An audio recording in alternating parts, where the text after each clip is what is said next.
The void unfurled before me, an infinite tapestry woven from the deepest indigo and the sharp, unblinking eyes of distant suns.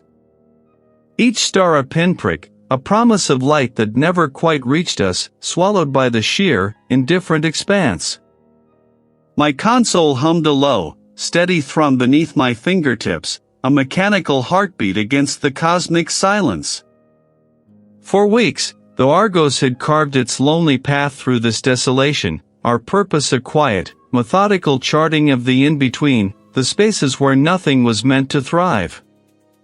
I, Dean Caldwell, Xenolinguist, found myself often staring into that abyss, seeking patterns in the scatter of light, searching for a whisper in the cosmic roar.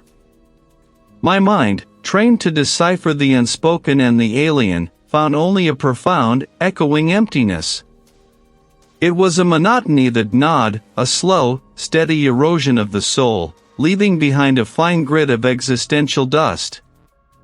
Sometimes, in those stretches of silent contemplation, a memory would surface, stark and unwelcome. I remembered the feel of winter air, sharp and clean, biting at my exposed skin. The vast, unbroken expanse of a frozen lake, its surface like polished obsidian, reflecting a bruised, gray sky. I had stood at its edge, a child then, small against the immense, still world, the ice stretching further than my eyes could comprehend. A profound quiet had settled over me, the kind that steals your breath and makes the world feel impossibly distant. Then, the monotony shattered. A sudden, sharp chime cut through the ship's placid hum. Not an alarm, but an urgent, insistent signal. My eyes snapped from the viewport to my primary monitor. A single, anomalous blip pulsed on the long-range scanner, a flicker of impossible light against the predictable star chart.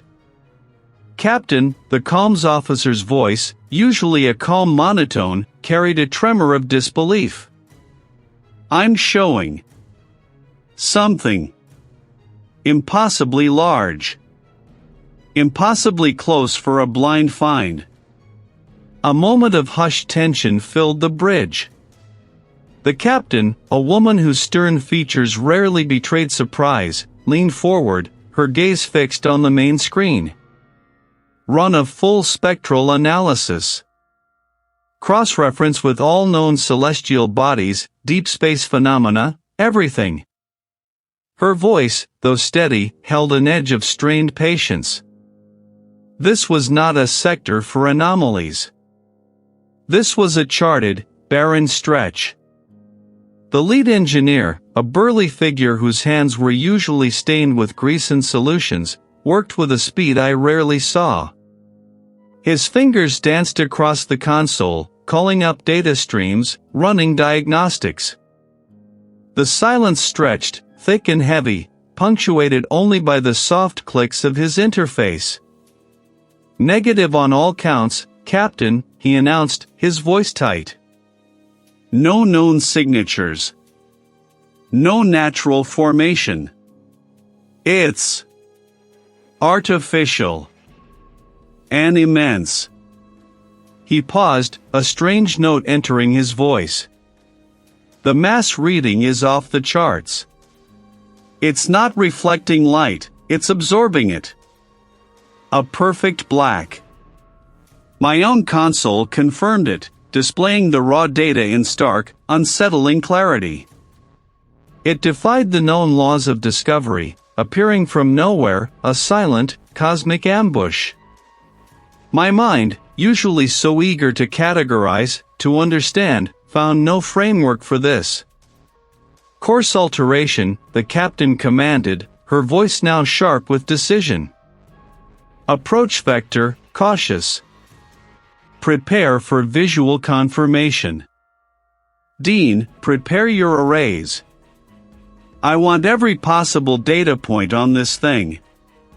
My fingers flew across my own console, activating the Xenolinguistic suites, the complex algorithms designed to parse unknown languages, to find meaning in alien patterns.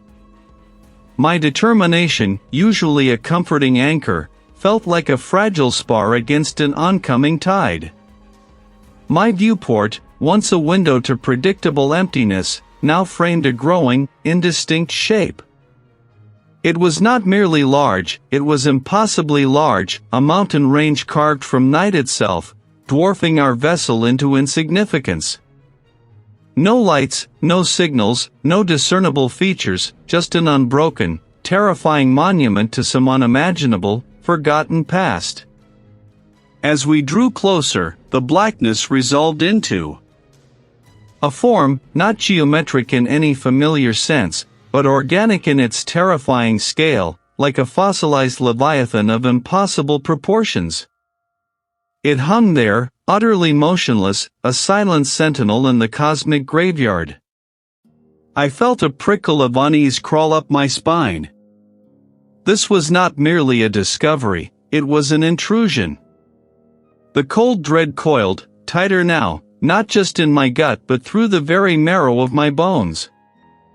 The derelict ship, a scar against the star-strewn canvas, pulsed with an unseen, unheard resonance that defied all our instruments, all our understanding. "Dean, report to the airlock," the captain's voice crackled, devoid of its usual warmth, edged with a brittle authority. "Boarding party assemble. Caldwell, your lead." My name, usually a familiar anchor, felt alien on his tongue. I acknowledged, my voice steady despite the tremor that threatened to seize my diaphragm.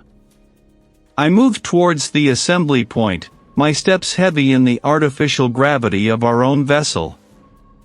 The security chief, a woman whose calm under pressure was legendary, checked her sidearm with meticulous focus, her gaze fixed on the viewport where the immense, silent leviathan hung. "Everyone ready?" I asked, my voice echoing slightly in the cramped airlock chamber. The comms officer nodded, his face pale beneath the helmet's visor. The security chief offered a curt, affirmative gesture. The airlock cycled with a hiss of compressed air, the inner door sliding open to reveal the inky blackness beyond our ship. As we drew closer, the sheer scale of the derelict swallowed us whole. It wasn't merely large, it was impossibly large, a mountain range of obsidian and something else, something that drank the light, leaving only vague, shifting outlines. Its surface was not metal, not rock, but a tessellation of facets that seemed to absorb the starlight rather than reflect it, like a million polished mirrors turned inward. No discernible seams, no rivets, no obvious entry points. It was a construct beyond engineering, a form that simply manifested. "Scan for weak points," I instructed, my voice flat against the calm static. "Any structural anomalies. We need a way in." The comms officer's breath hitched. "Negative, Dean. It's monolithic. No energy signature, no discernible structural stress. It's like a single, impossibly vast crystal." My gaze traced the impossible curves, the angles that seemed to shift just at the periphery of my vision. Then, I saw it. Not an entrance, but a disruption. A place where the light-devouring surface seemed to ripple, to part, as if the very fabric of the vessel was a liquid that had momentarily drawn back. The opening was a perfect, seamless ellipse, ringed by nothing.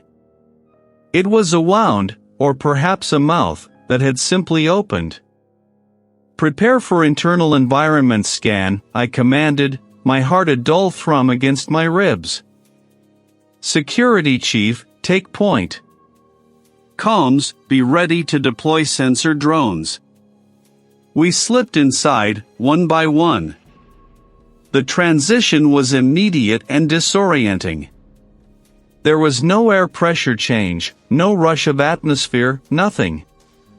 The interior was vast, echoing, yet the sound of our own breathing was strangely muted, absorbed by the impossible walls. The space we entered was cavernous, a cathedral built from nightmare geometry. Columns, impossibly slender yet supporting immense weight, arced upwards into an unseen ceiling. The floor beneath my boots was smooth, cool, almost glassy, like walking across the surface of a perfectly still, frozen lake in the deepest winter.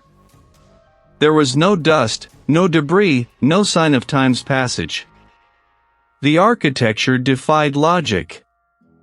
Walls seemed to curve inward at impossible angles, then outward, creating spaces that felt both infinite and claustrophobic. It was a living thing, a presence that seemed to listen, to wait. "Comms, deploy a drone," I urged, wanting another pair of eyes, another perspective. "Deploying now, Dean," the comms officer replied, his voice strained. A faint whirring sound, almost imperceptible, indicated the drone's launch. It zipped away into the gloom, a tiny star against the black. Then, a sound. It was almost a musical note, prolonged and mournful, yet it faded before I could truly grasp it. A trick of the acoustics? A faint, almost imperceptible scrape followed, like a boot dragging on dry stone, far off, yet somehow inside my head. It was too subtle, too fleeting to be real, yet it snagged at the edges of my perception, a hook pulling at something deep within me.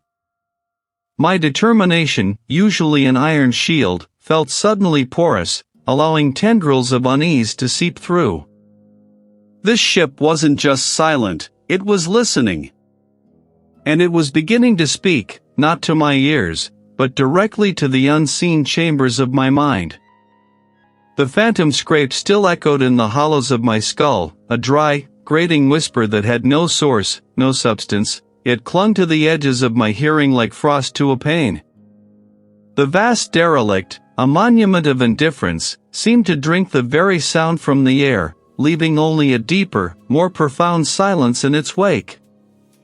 My breath plumed before me, missed against the unseen, unheard hum of the colossal vessel. I ran a gloved hand over the nearest surface, a metallic organic texture that absorbed the light rather than reflecting it. My linguistic training, years spent dissecting dead languages, searching for the skeletal structures beneath the flesh of meaning, screamed for a pattern here. I tried to parse it, to find the root morphemes of its construction, but it was a language without sound, a message without intent, only vast, unyielding presence. It was a strength, my ability to find structure in chaos, but here, it felt like a vulnerability, an open wound for something to seep into.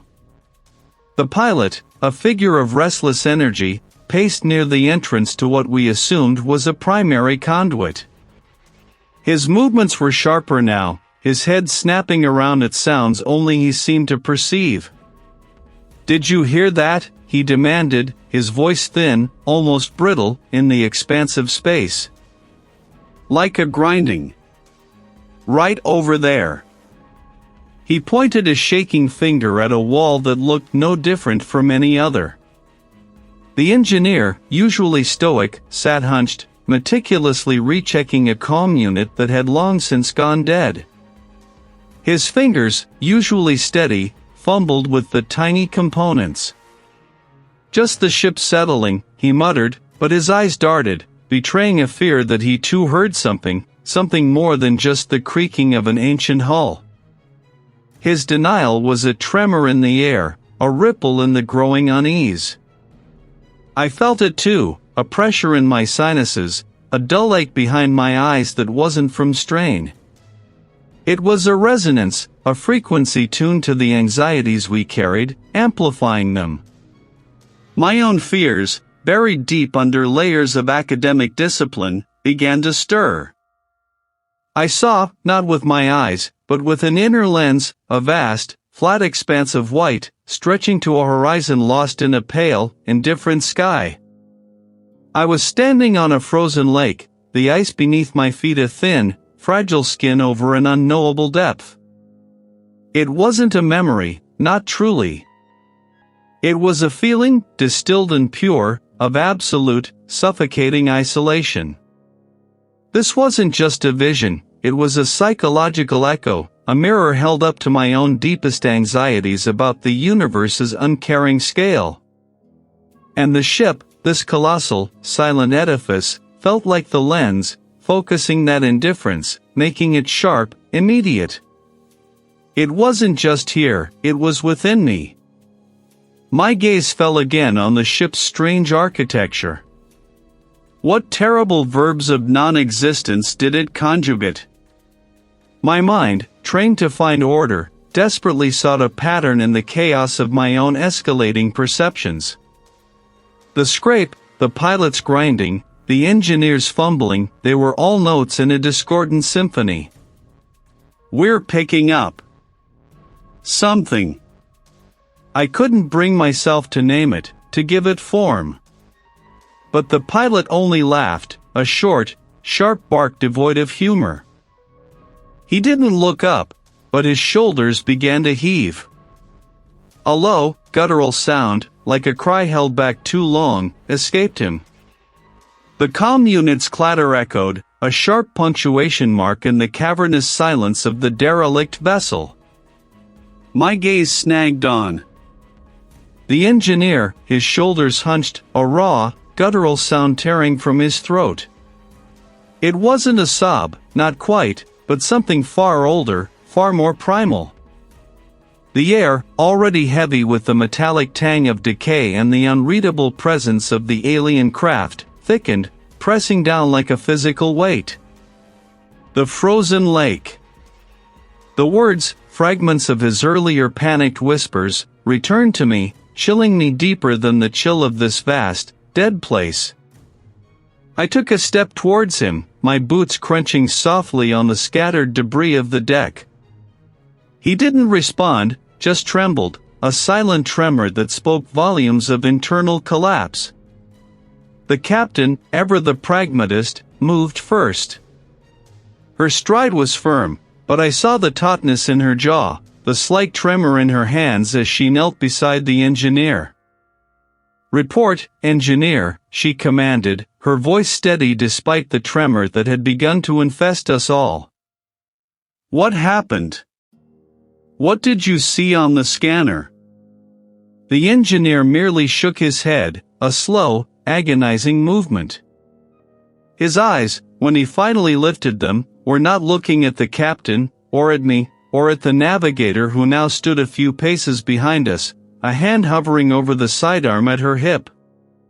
His gaze was fixed on some distant, unseen horror, reflected in the glassy sheen of his pupils. "It's so still." The navigator snorted, a sharp, dismissive sound that grated on my nerves. "Beneath what ice?" "We're in deep space, engineer. There's no ice here, just dead metal and vacuum." Her words, meant to inject reason, only seemed to deepen the engineer's despair. He flinched, curling further into himself. "The ship. It's playing tricks. Residue." The captain shot me a sharp look, a silent warning against undermining her authority, even as her own composure seemed to fray. "He's right," she said, her voice now a strained calm. "It's the ship. We've discussed this. Our minds are being influenced." She reached out, placing a hand on the engineer's shoulder. He recoiled violently, scrambling away from her touch as if burned. "Don't touch me," he shrieked, his voice cracking, raw with an unnameable fear. He pushed himself to his feet, stumbling backwards, his eyes darting between us. "You don't understand. You don't see it. The surface. It's thin. So thin." He was breathing in ragged gasps, his chest heaving. "And what's beneath?" I found myself picturing it, a vast, glassy expanse, silent and deceptive, hiding unthinkable depths. It wasn't a memory of mine, not exactly, but the image resonated with a terrifying clarity, as if the ship had planted it directly into my mind. Waiting for what? The navigator demanded, her hand now firmly on her weapon. Her eyes, usually sharp and analytical, were narrowed with suspicion, not just at the engineer, but at all of us. What are you talking about? Are you compromised, engineer? Is this some kind of breakdown? Breakdown? The engineer's laugh was a wet, choked sound, devoid of humor. He pointed a trembling finger at the navigator. You don't think it's already got to you? To all of us? You think you're so clear-headed? I saw what you looked at, navigator. Those readings. The anomaly. You didn't report it, did you? A stunned silence descended, thicker than before. The navigator's face went white, then flushed with anger. That's a lie, she spat, her voice rising. I haven't held anything back. I've been entirely transparent. Oh, have you? The captain interjected, her voice dangerously low. Her gaze, which had been fixed on the engineer, now swung to the navigator, sharp and accusatory. What anomaly, navigator? What readings? The navigator stammered, her composure shattering. It was a fluctuation. Nothing significant. A blip in the energy signature, easily dismissed as a residual discharge from the ship's primary systems. She tried to sound confident, but her eyes flickered, betraying her. A blip that showed movement beneath the hull. Something massive. The engineer's breakdown wasn't just a personal crisis, it was a contagion. The ship wasn't merely showing us our fears, it was actively twisting them, turning us against each other, exploiting every pre-existing crack in our unity. The captain's eyes, usually so steady, now darted between the engineer and the navigator, a flicker of suspicion replacing her usual command. Movement, the captain repeated, her voice laced with disbelief, yet tinged with a horrifying possibility. You concealed information, navigator? On a mission of this magnitude? Her hand went to her own sidearm, her knuckles white. I didn't conceal anything, the navigator insisted, her voice shrill now, defensive. It was inconclusive. It's not nothing. It's the reason. The reason for the stillness. It's what's beneath the frozen lake, and it's waking up. He backed away further, his eyes wide with a horrifying clarity, as if he alone truly saw the monster lurking in the depths. I watched them, the captain's face a mask of suspicion, the navigator's a mixture of fear and defiance, the engineer's a portrait of absolute horror. The air crackled, thick with unspoken accusations and the palpable weight of a trust shattered beyond repair. The derelict ship, silent and vast, seemed to hum with a malevolent satisfaction, its unseen tendrils already deep within us. We were not just lost in space, we were lost within ourselves, adrift in a sea of suspicion, the captain's authority crumbling, the navigator's integrity questioned, and the engineer's sanity fractured. And somewhere, in the depths of this monstrous vessel, the frozen lake held its secrets, waiting for us to fall through the ice. The engineer's last words echoed in the cold silence, a frantic refrain of what lay beneath the frozen lake. I watched him retreat, a ghost of a man consumed by a terror that seemed to have no root in our shared reality, yet felt undeniably potent. What was beneath the frozen lake?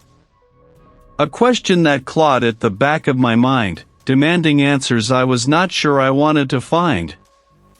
The commander had ordered a retreat, a temporary cessation of our probes into the ship's deeper structures, but I couldn't. Not now. The engineer's breakdown was a symptom, not the disease itself, and I was determined to understand the sickness. My destination was the central chamber, the pulsing heart of the psychic emanations. It wasn't a place of grand design, but an excess of raw, unfiltered thought, where the air itself seemed to vibrate with unspoken anxieties.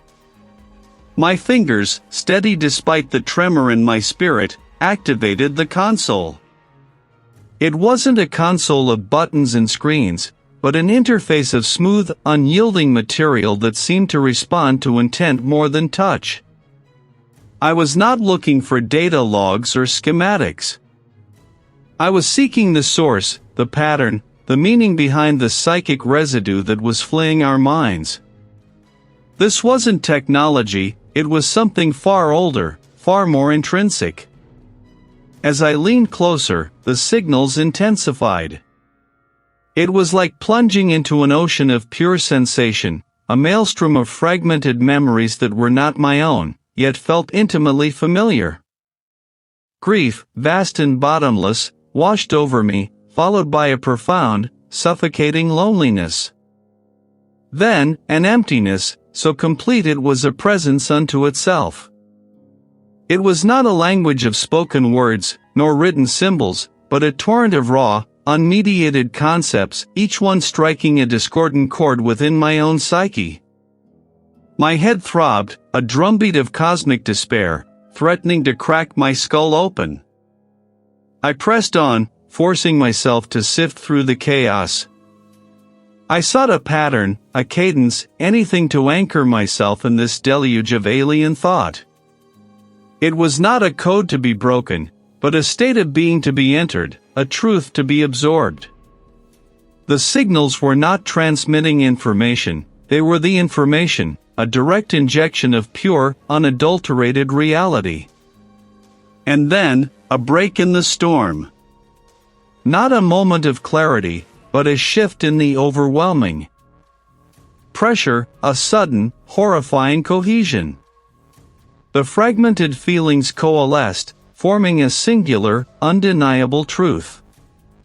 The language wasn't about communication in the human sense. It was the fundamental truth of the universe, stripped bare of all comforting illusions. It spoke of scale, of distances so vast they rendered individual existence meaningless.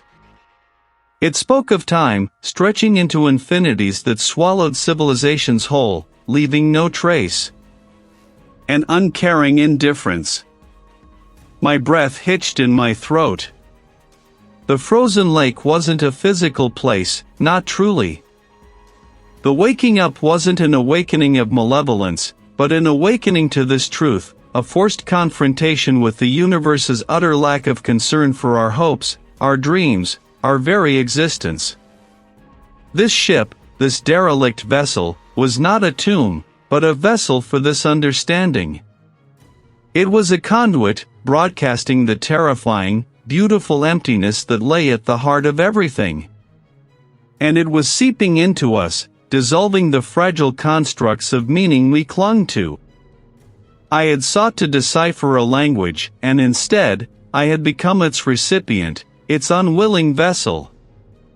The stillness the engineer spoke of wasn't just physical, it was the stillness of a universe that simply didn't care. And now, I carried that stillness within me. I stood at the edge of the frozen lake, the vast, slick expanse reflecting the bruised gray sky, a mirror to the emptiness I felt blooming within my chest. My breath plumed in the biting air, each exhalation a small, transient cloud against the colossal, unmoving stillness. The surface of the frozen lake stretched before me, an opaque sheet of ancient ice, scarred with fissures that spiderwebbed into the depths. What did he see down there? My boots crunched on the packed snow, a sound that felt deafening in the profound quiet. I had to know. I knelt, pressing a gloved hand against the ice.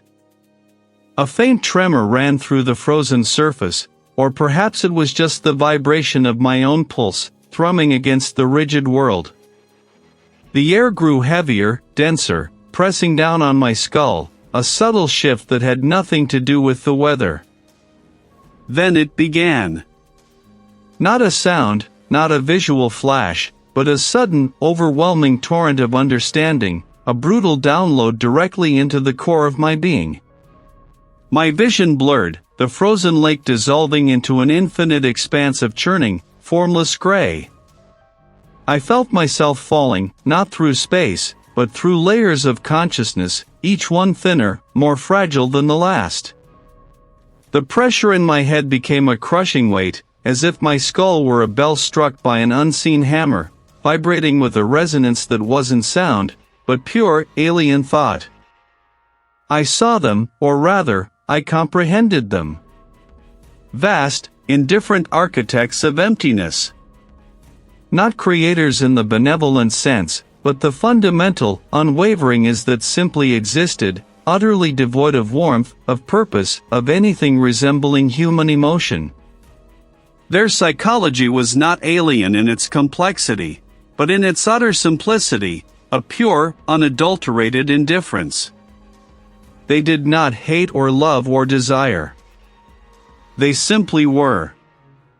And in their being, they had wrought something that merely persisted.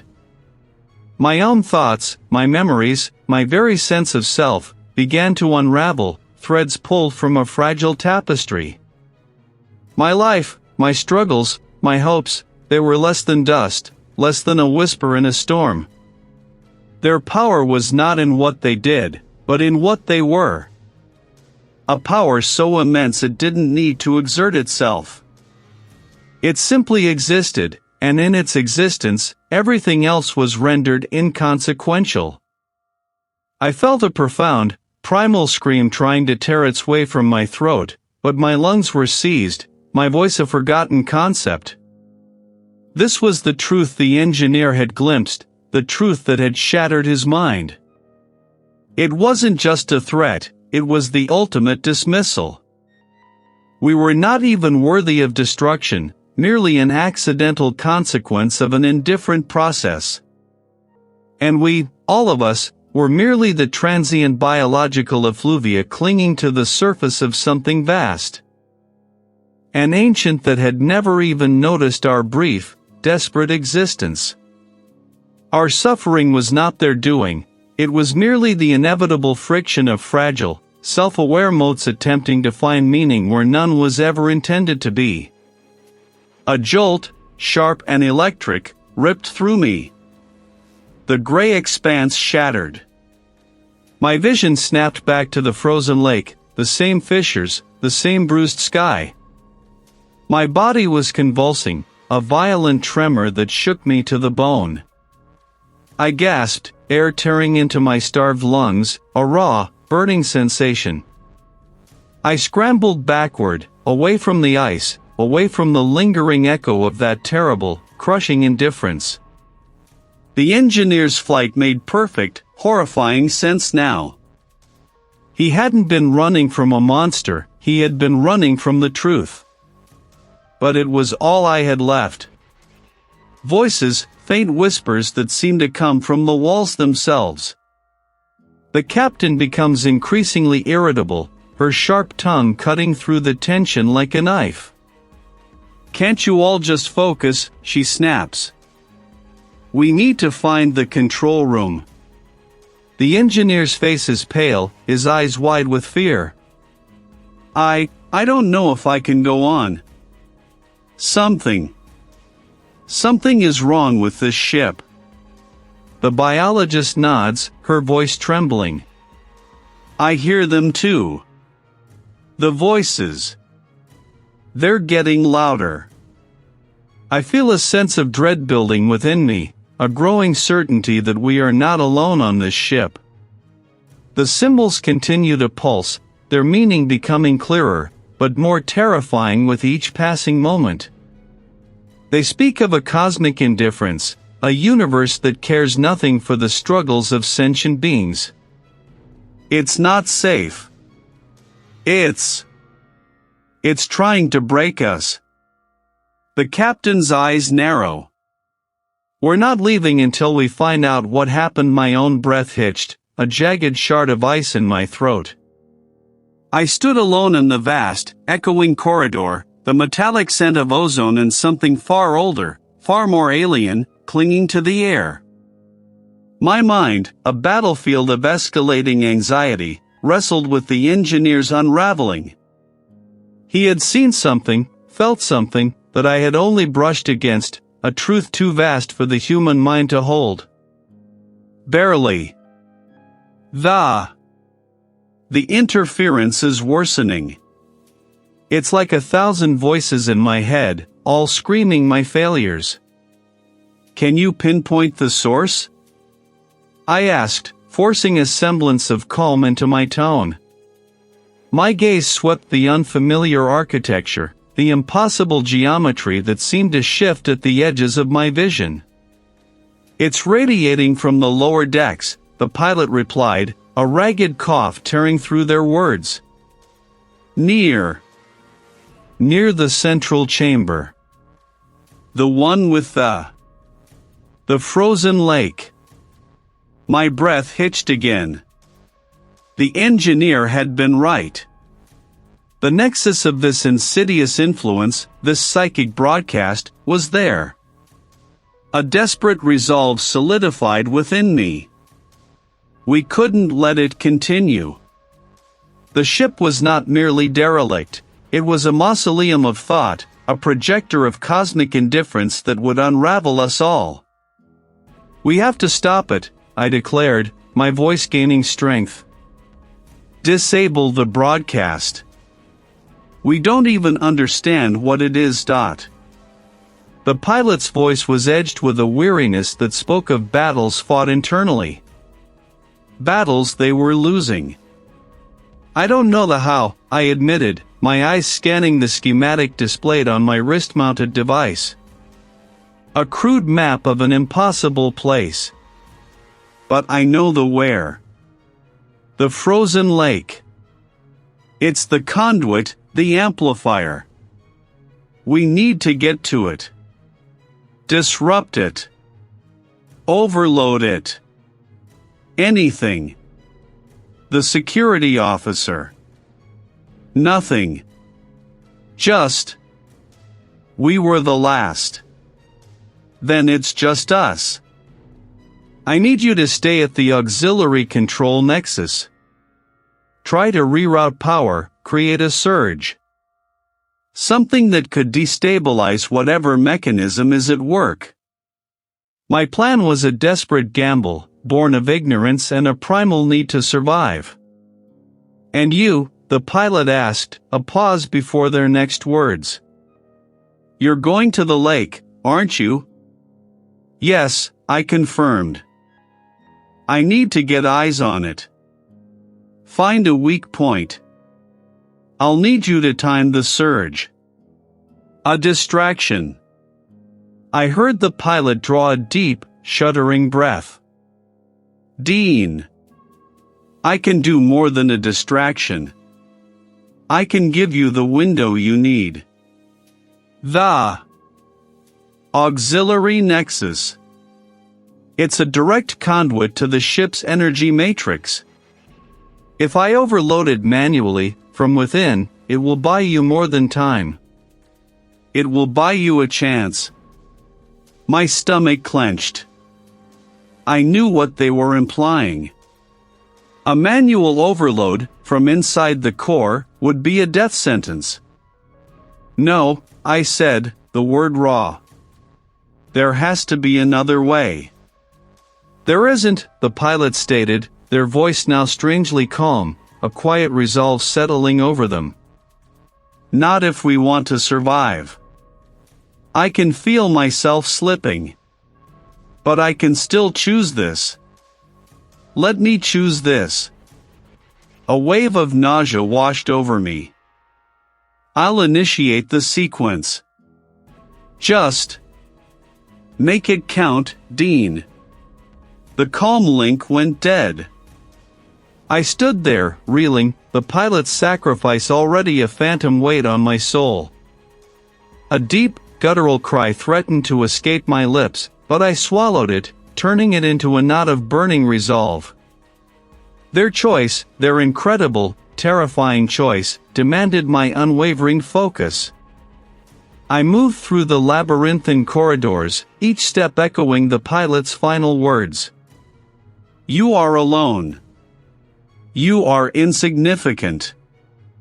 Your fears are meaningless. My own insecurities, long buried, began to surface, the inadequacy I always felt, the quiet desperation to prove myself. I pushed them back, focusing on the pilot's sacrifice, a beacon in the encroaching psychological storm. Soon, the corridor opened into a vast, cavernous chamber. And there it was, the frozen lake. It wasn't a natural body of water, but an expanse of obsidian ice, impossibly smooth, stretched across the entire floor. Strange, crystalline formations, like monstrous, alien flora, sprouted from its surface, reaching towards the unseen ceiling. This is it. May your fear be a shield, and your will a weapon. Then, a sudden, blinding flash of light from the direction of the auxiliary nexus. A tremor ran through the entire ship, a deep, resonant groan that shook the very foundations of the derelict craft. I stumbled, clutching my head, the pain excruciating. But through the agony, I saw it, a fracture, a spiderweb of cracks, beginning to spread across the obsidian surface of the frozen lake, radiating from its center. The pilot had done it. They had bought me time. And they were gone. The blinding flash had seared itself onto the inside of my eyelids, a phantom afterimage of white-hot oblivion. The derelict groaned, a sound like a glacier cracking, and the very deck beneath my boots seemed to ripple. It was more than structural, it was an echo in the marrow of my bones, a psychic reverberation that threatened to unravel the sutures of my own mind. The auxiliary nexus, whatever it was, had just unleashed something profound, something that resonated with the deafening roar of incoherent whispers emanating from the frozen lake ahead.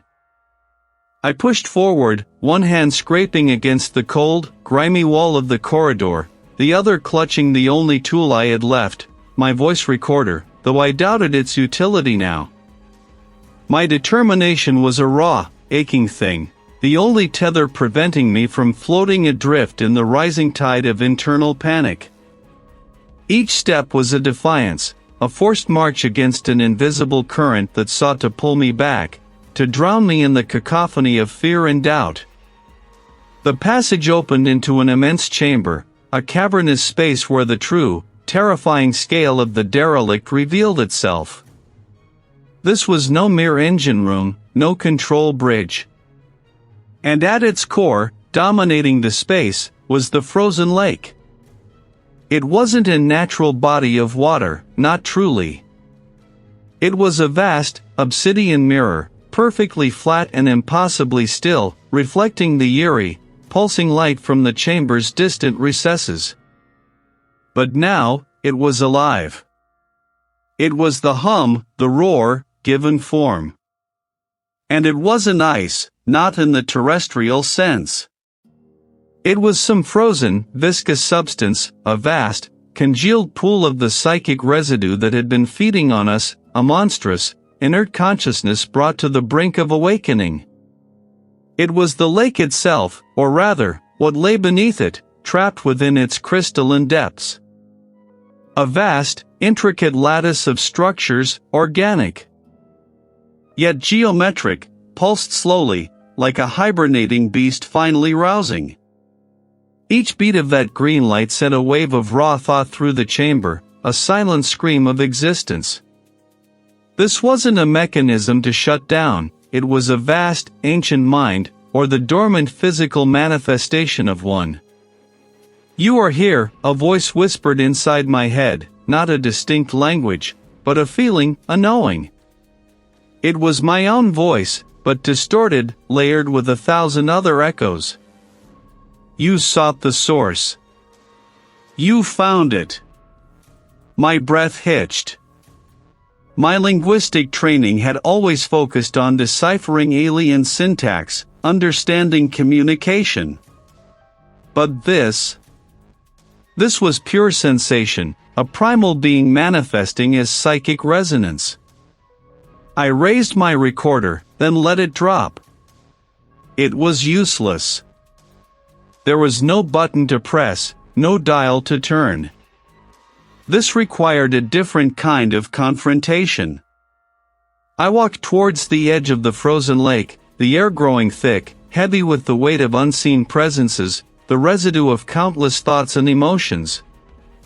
My own fears flared, the memory of a childhood fall, the sting of a lover's betrayal, the gnawing anxiety of meaninglessness. I wasn't speaking to an entity, not directly. I was speaking at the influence, trying to impose my own pattern onto its chaos. This is not your purpose. The green light intensified, a flicker of something akin to curiosity, or perhaps confusion. It showed me truth, not as a weapon, but as a simple fact. I knew then what I had to do. My linguistic skills weren't about translation, they were about pattern recognition, about finding the fundamental structures that underpin meaning. The psychic hum, the language of the lake, was a chaotic superposition of countless frequencies, each one a facet of fear, doubt, despair. To shut it down, I couldn't fight it with force. I wasn't speaking in any known language. I perceive. I am aware. The lake pulsed, its green glow flickering erratically, as if processing my input. It was like trying to teach a hurricane the concept of a still pond. You are a reflection, I continued, stepping closer to the edge, my hand hovering just above the frozen, glowing surface. You amplify, but you do not create. You are not malicious. You are simply a conduit. The psychic pressure lessened, momentarily. A strange, almost mournful tone entered the cacophony, a low, drawn-out note that vibrated deep within my chest. It felt like an ancient sigh. I focused on the core concept of nullification, of quiet, projecting it with every fiber of my being. The green light wavered, dimmed, then flared with a momentary surge of resistance. I could feel its immense, indifferent power pushing back, threatening to overwhelm me, to dissolve my own fragile sense of self into its vast, uncaring ocean of existence. Then, with a final, shuddering pulse that shook the very ground, the green light receded. The immense, ancient consciousness had retreated, or perhaps, simply gone back to sleep. The frozen lake stretched before me, a vast, polished mirror reflecting the bruised sky. The air, thin and sharp, bit at my exposed skin, but I felt little of its sting. The cold had become a familiar companion, a physical manifestation of the psychic chill that had settled deep within my bones. My breath plumed in ragged clouds, each exhalation a desperate prayer for silence. The mournful tone from the previous encounter had not truly faded. It was merely a prelude, a deep, resonant hum beneath the surface of my awareness, like the bass note of a monstrous, unseen organ. The ice under my boots groaned, a sound that might have been the lake settling, or perhaps the vast, indifferent entity stirring. I walked towards the center, each step deliberate, the crunch of snow beneath the hardened crust of ice a stark counterpoint to the growing pressure in my skull. This wasn't a place on any star chart, not truly. It was a construct of the mind, a perfect stage for this final, terrible act. This frozen expanse, however, felt primal, real in a way the ship never had. My voice sounded frail, a twig snapping against a glacier. The hum intensified, not with malice, but with an ancient, ponderous curiosity. It wasn't a language of words, but of pure, unadulterated sensation. It was the crushing weight of time, the vastness of space, the intricate dance of entropy and creation, all condensed into a single, overwhelming thought. My vision blurred at the edges as if the very fabric of reality was fraying. A presence coalesced, not a form, but a feeling of colossal scale. It was the sum of all the fears, all the lost moments, all the forgotten dreams that had ever been. It was the indifference of the universe given a voice that resonated not in my ears, but in the marrow of my bones. It carried no judgment, only an undeniable truth. "You are disrupting," I countered, my voice stronger now, fueled by a desperate, defiant spark. "You are tearing us apart. Your tearing is your own. I am merely the mirror." The presence pulsed. It wasn't an attack, but a demonstration, a brutal, unblinking show of what it perceived. This was the reveal. This intelligence wasn't an aggressor. It was a fundamental truth, a cosmic constant that, when perceived by fragile minds, shattered them. The derelict vessel hadn't created it, it had merely been a lens, a conduit that allowed this pervasive, indifferent consciousness to bleed into our reality, amplifying the internal landscapes of fear and doubt within us. The universe wasn't uncaring because it chose to be, it was uncaring because it simply existed, vast and complex beyond the petty concerns of life. I closed my eyes, the cold wind whipping across my face. My fingers, numb even through the thick gloves, clenched into fists. To fight it was futile. To reason with it was like reasoning with a collapsing star. This was the personal cost. I spread my arms wide, a ridiculous, vulnerable gesture on the desolate ice. I let go of every defense, every carefully constructed wall. I opened my mind, not just to the fears it reflected, but to the entirety of my being, my love for the stars, my yearning for understanding, the quiet joy of a sunrise, the aching sorrow of loss, the stubborn, irrational hope that still flickered within me. The hum became a roar, an unbearable symphony of all existence. It poured into me, an ocean of pure information, of raw, unadulterated reality. My body convulsed, a mere vessel struggling to contain an impossible flood. I felt my memories fraying, my sense of self dissolving into the vast, cosmic tapestry. The universe wasn't indifferent, it was simply too much. A searing pain erupted behind my eyes, as if my brain itself was being unstitched.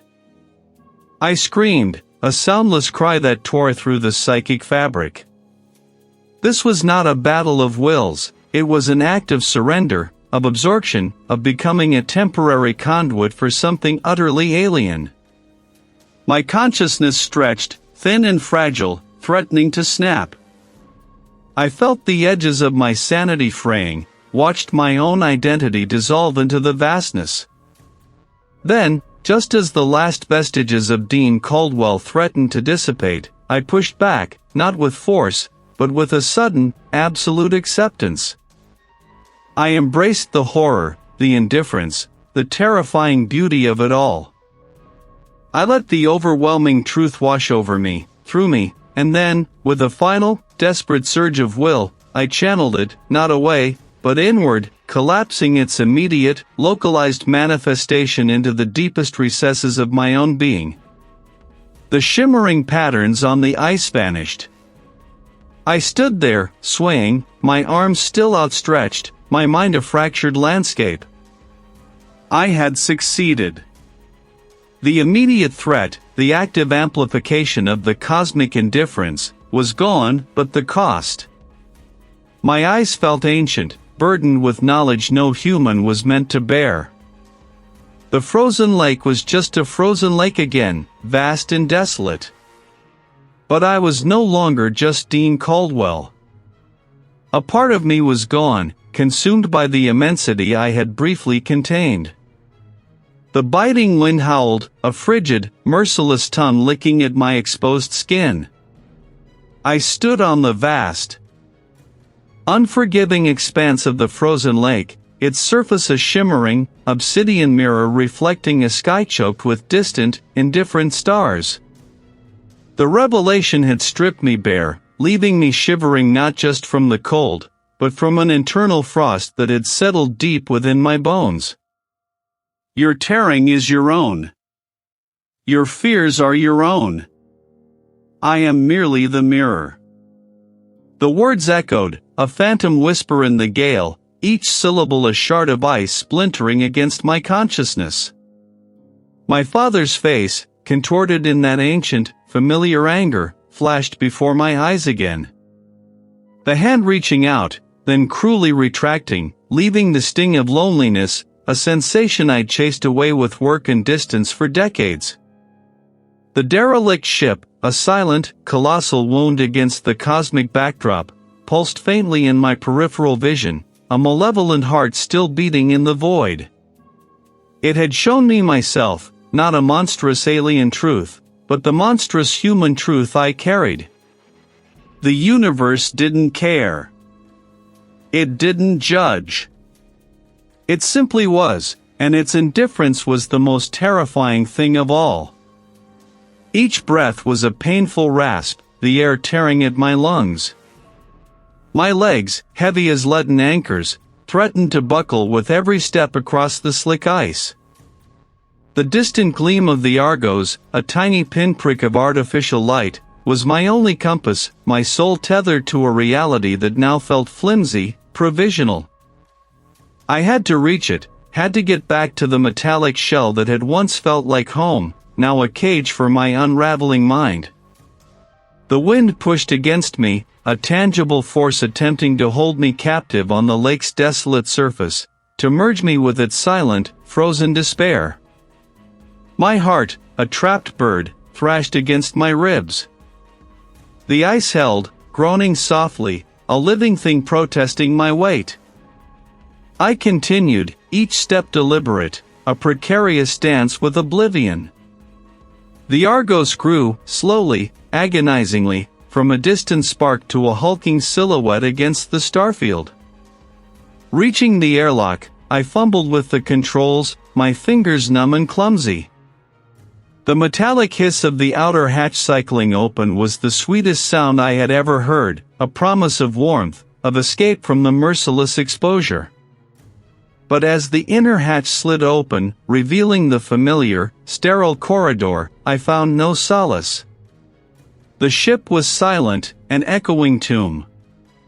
No welcoming voice, no frantic technician, no concerned officer. Just the hum of distant systems, a low thrum that vibrated through the deck plates and into my very bones. The crew quarters were abandoned, personal effects left scattered, frozen in time. The bridge, usually a hive of quiet activity, was deserted. Monitors displayed static star charts, meaningless data scrolling across their screens. Had I been the only one to return? Or had the others simply withdrawn, swallowed by their own mirrored horrors? The derelict had not killed them, not in the traditional sense. It had simply shown them what they already carried, and that had been enough. I moved to the main viewport, my gaze drawn inexorably back to the derelict. It hung there, unchanging, a colossal, obsidian monument to cosmic indifference.